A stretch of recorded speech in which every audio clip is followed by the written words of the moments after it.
Background on a controversial recall vote this week in Providence tonight.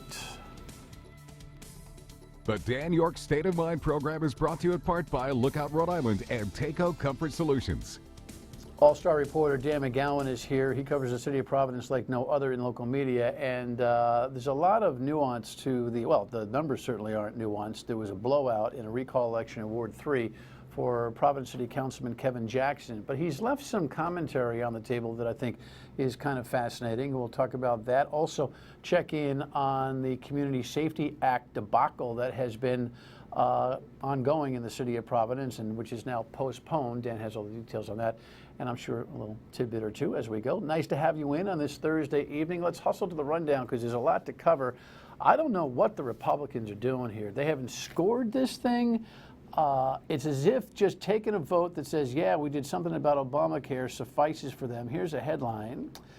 And remember, for those of you who watch regularly, for those of you who don't, welcome. We tape our programs daily in the early afternoon. And so as we speak, we're waiting for an official vote. It may or may not happen by the time you've seen it at 7:30 or midnight, but at the latest at broadcast time, here's what we had on it. Ends today. It ends today. Lawmakers have started debating on the House floor the Republican plan to repeal and replace Obamacare. House leaders called for a vote after winning over some last-minute holdouts. We'll have the votes. This will pass. The bill would reduce the subsidies for low-income Americans and eliminate taxes on the wealthy that pay for them. It would also try to encourage young people to buy insurance by offering an age-based tax credit for people making less than $75,000 a year. States can also choose to allow insurers to charge higher rates for people with pre-existing conditions, but only if the state set up high-risk pools to help with the costs. And now they say, oh no, it's still in there. But the insurance company can charge you whatever they want. You have cancer? Oh, that'll be $100,000 a year for your policy. Democrats say Republicans are rushing to pass the bill without waiting for the Independent Congressional Budget Office to assess the impact of the plan. What's the rush? Wait a week and get a CBO score. Why is that such a radical idea? Republicans say something has to be done because they claim Obamacare is broken. That's why we have to make sure this passes to save those people from Obamacare that continues to collapse, where they don't even have health care. Senate GOP Whip John Cornyn says the House bill will have to go through considerable changes in order to get the 51 votes needed to pass the upper chamber. I've never seen anything like this in my life. There's hardly an American, at least our age, that doesn't have a pre-existing condition. And so what is it going to be? Based on the menu of pre-existing condition that you have, you're going to have double, triple, quadruple the premium in order to be able to get coverage for it, to the point where having coverage for it is useless, and you roll the dice on just, a la carte treatment for significant problems? What in heaven's name are these guys smoking? I have no idea. And if it goes to the Senate, they're going to stamp it out. It's almost as if this is about saying, for Donald Trump's purposes, that we got to vote to overturn Obamacare in the House, and at least we got something. I can't. The deliberative Senate is not going to let this thing go in its current form. So stay tuned. If you're nervous about it, try not to be. All righty, here we go. Next headline. Ripter, of course, is, we have tolls instead. I'm sorry. Did I move a page? Sometimes I get ahead of myself. I flipped too soon. Tolls. Ripter is fees, or what do you call Ripter's fees, Danny? They're what? They're what? Fair. Fair. Fair versus toll.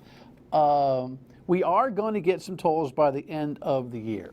And this worry, understand, there's a $45 million gantry project that's about to happen if and when everyone feels like we're not going to get sued to death on this thing. Because they put the tolls up, then the truckers sue. And if the truckers win, they say they won't do the tolls and the tolls will come down. But it would be stupid to put 14 to 17 gantries up where you have the entire investment in, unless you were conspiring to get beat by the courts because you're discriminating against truckers and then make everybody told and then there's no discrimination. Do you follow that?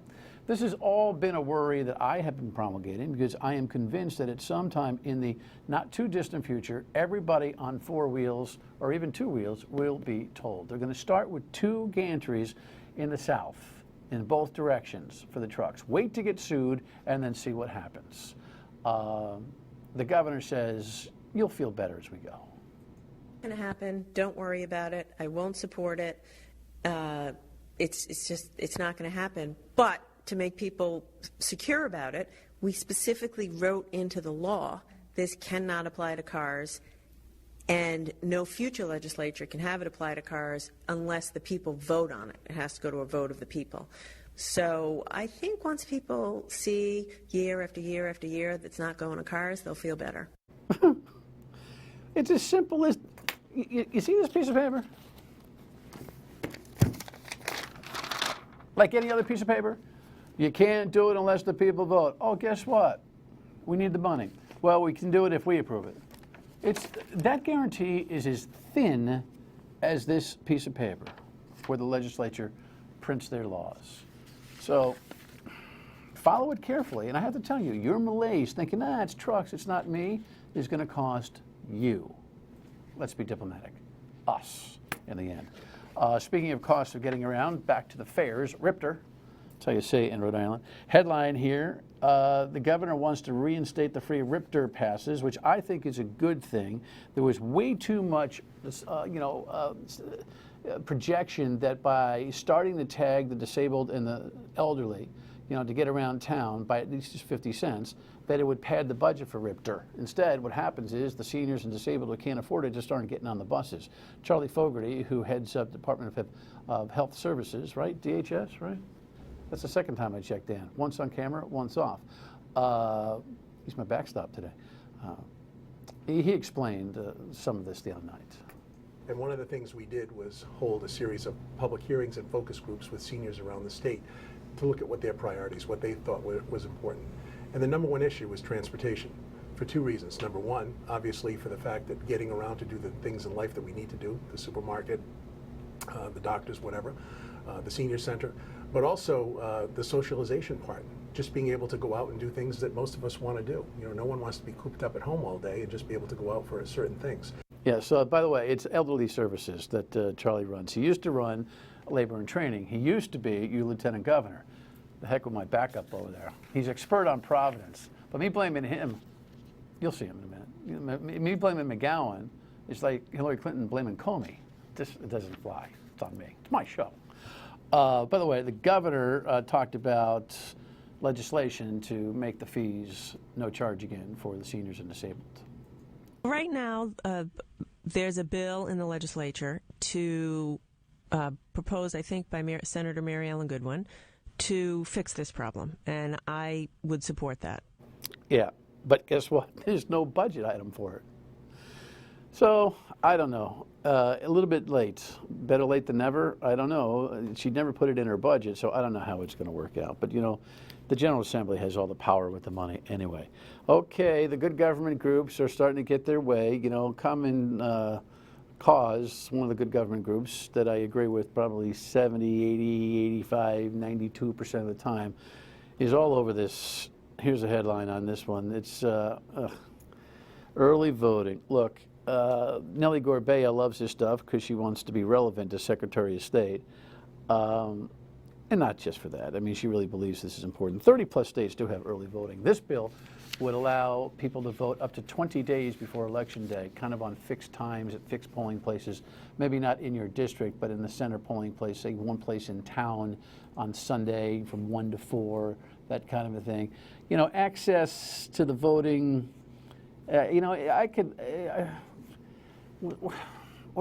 democracy, it's a good debate as to whether democracy ought to be that easy.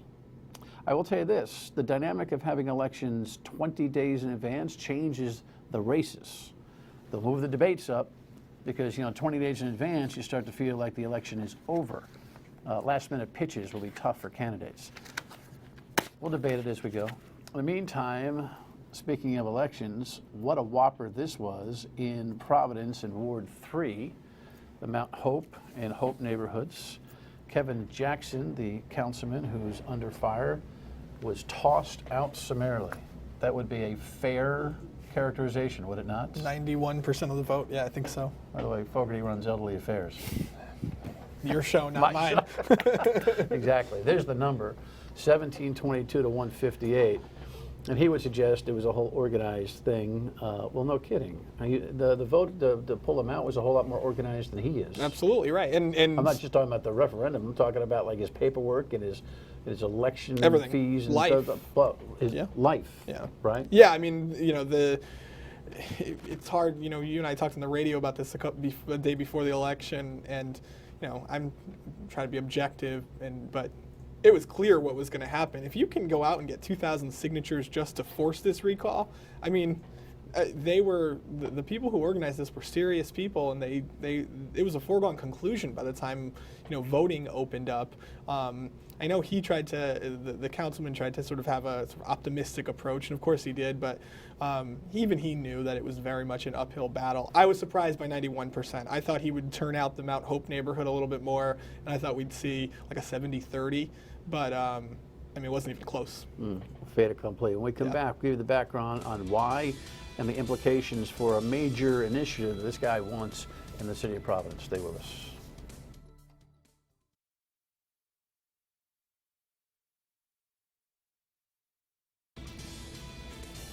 So with Dan's help in the background, here's what Eyewitness News reported on the Kevin Jackson City Councilor in Providence recall this week. Historic move, a first for the city of Providence. Its longest serving city councilor has been recalled from office. So I'm always going to be there for them.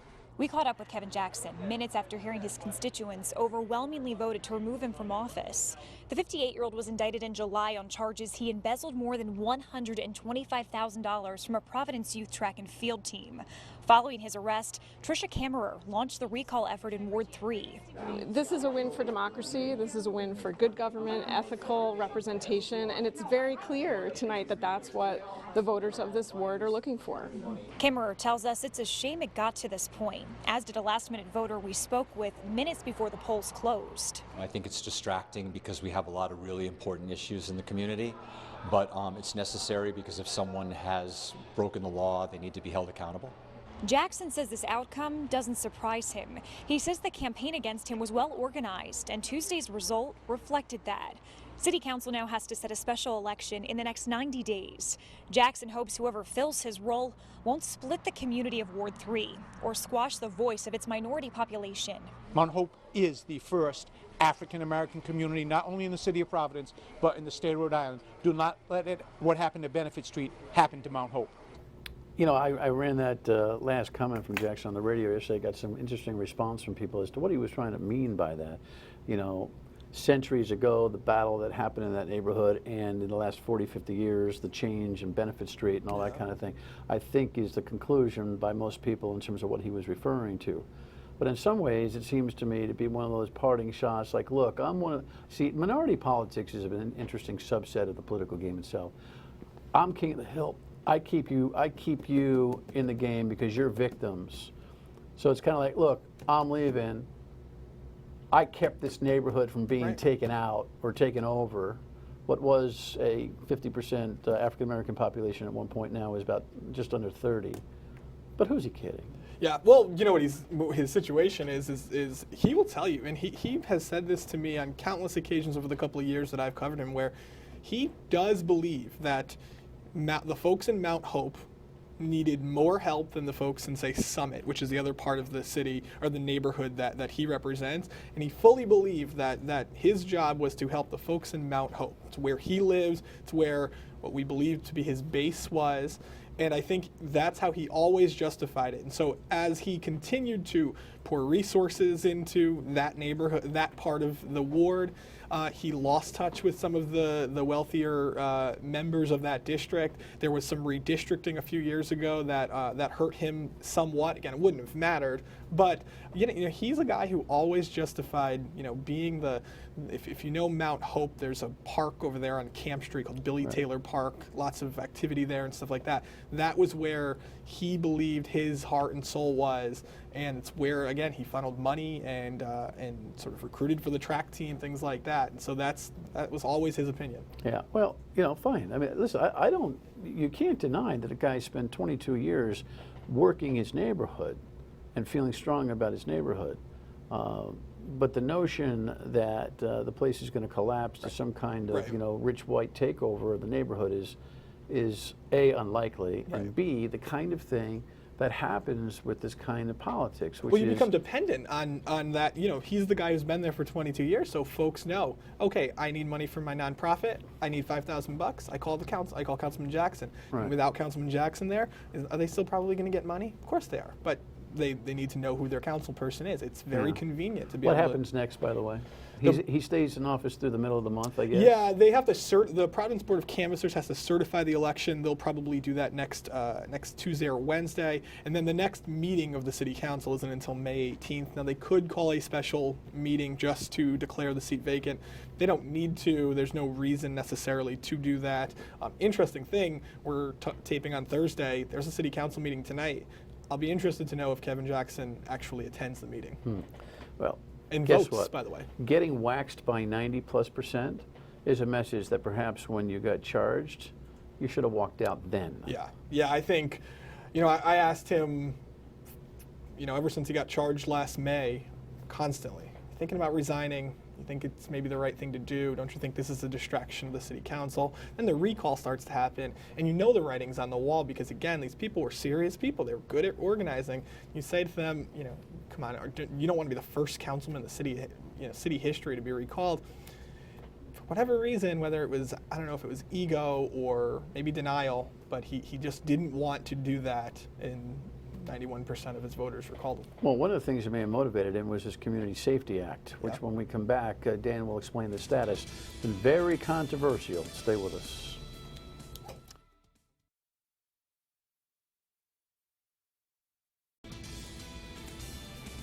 So Dan McGowan continues with us. In the city of Providence, we've been talking about this recall election of Kevin Jackson. Again, it's one ward in a city of what, 14 wards? Yeah, for the city of Providence. Its longest serving city councilor has. There he is, by the way, working both on the council side, and that was election night. But this is a guy who has been one of the champions of this Community Safety Act, which is this ordinance that you and I have discussed at length, both here and on the radio, which got stopped.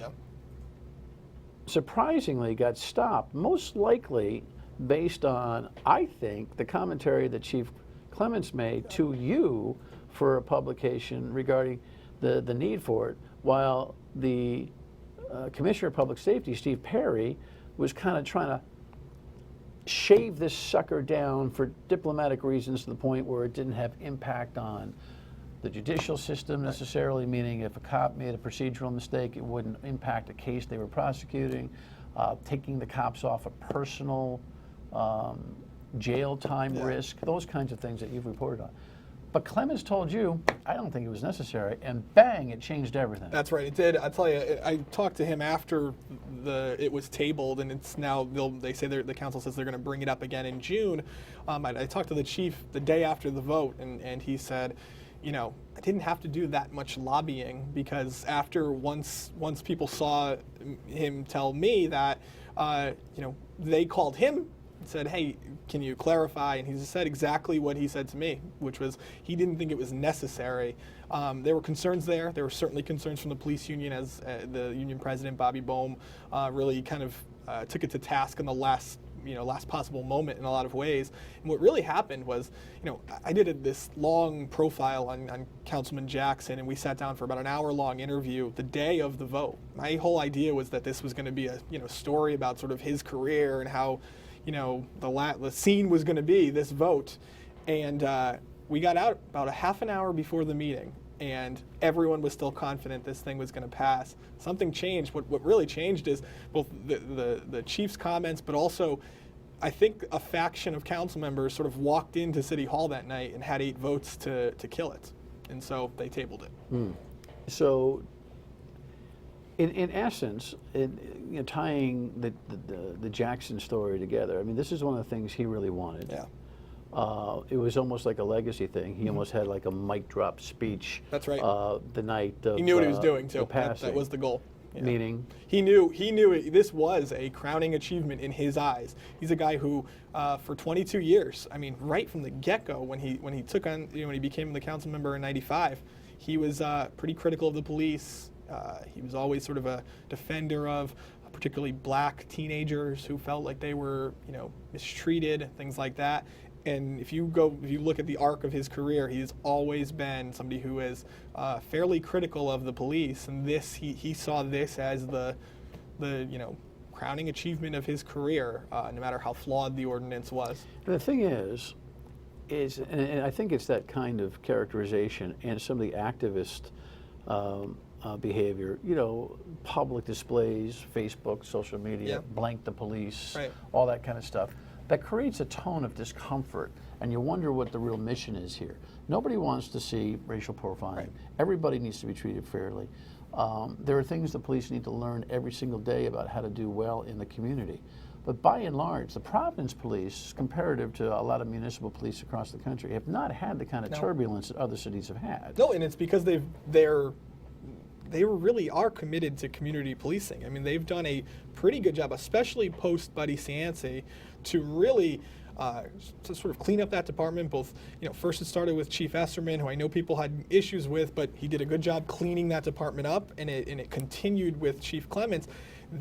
I've talked to council members who say there's been issues. There's no question. There have been issues over the course of, say, the last couple of years where something could reach the level of a race fight or a big issue in the community, and they have good rank and file and good leadership that come in. They go to the community leadership, they go to meetings, neighborhood meetings, things like that, and really calm things down. That's the sign of a good police department, and I think that's where a lot of police officers said, man, this is, you're pouring, or you're giving us this attention that we don't deserve because we've done a good job. And creating a lot of paperwork for just every stop on the street, some real restrictions on who can be classified in gangs, intel might be harmed. I mean, the union is not arguing about this in terms of their compensation or benefits. They're arguing about just the job on the streets. And there's no question that there are things in that ordinance that make a lot of sense. The example I use is, Providence is a very diverse city, and the requirement to have the 5 most commonly spoken languages, the Miranda rights, always available. Seems logical, makes a lot of sense. Problem with this ordinance was, one, the tone of it, right? It started out, this was a very much a activist-driven ordinance that the tone from the get-go was anti-police. That's a big problem.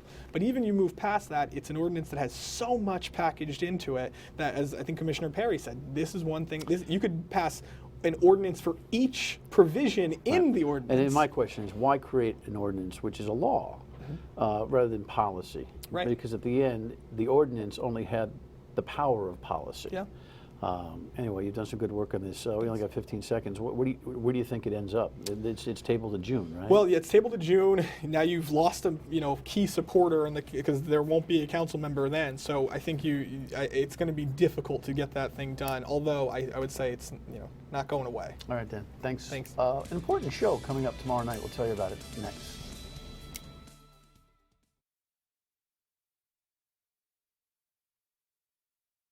We've been chronicling the story of a Syrian doctor who came to Brown to work on his postgraduate degree and share some expertise, who went back to Turkey and couldn't get back because of all the Washington politics and travel bans. His story continues with a unique twist tomorrow night, and we'll meet his wife, who is with child.